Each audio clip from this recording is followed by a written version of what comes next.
Hi Jessie. Hi నిత్య. ఏంటి బైబిల్లో డౌట్సా? Thank you.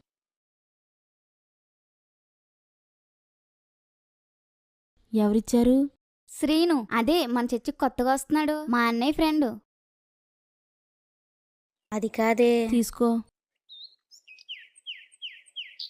తను చర్చికి కొత్తగా వస్తున్నాడు కాబట్టి ఇలాంటివి చేయకూడదని తెలియకిచ్చుంటాడు. నువ్వైనా చెప్పొద్దా? మనం క్రిస్టియన్స్ ఇలా ప్రేమించడాలు, ఇష్టపడ్డాలు వాక్యానుసారం కాదు. తనకు జాబ్ ఉంది, మంచి ఫ్యామిలీ, నిన్ను ఇష్టపడుతున్నాడు, పెళ్లి కూడా చేసుకుంటానంటున్నాడు. ఒక్కసారి ఆలోచించు. ఆలోచించడానికి నాకు హక్కు లేదు. దేవుడు నన్ను కొనుక్కున్నాడు. ఆయన నా కోసం ఇవన్నీ ఎప్పుడో ఆలోచించేశాడు, అన్నీ నిర్ణయించేశాడు. నేను ఆలోచించడం, ఎవరినో ఇష్టపడడం, దేవుడు ఎవరినో ఏర్పాటు చేయడం, దేవుని ఇష్టానికి నా ఇష్టానికి మధ్య నలిగిపోవడం, దేవుణ్ణి బాధపెట్టడం, ఇవన్నీ నాకిష్టం లేదు. ఏమో, తినే దేవుని చిత్తం అవ్వచ్చు కదా.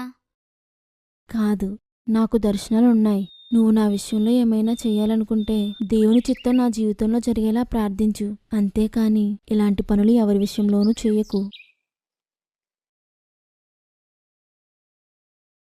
సారీ. ఒక విషయాన్ని గుర్తుపెట్టుకో, నీ జీవితంలో ఎవరినీ ఇష్టపడకు. దేవుని చిత్తాన్ని మాత్రమే ఇష్టపడు. అప్పుడాయన సంతోషిస్తాడు.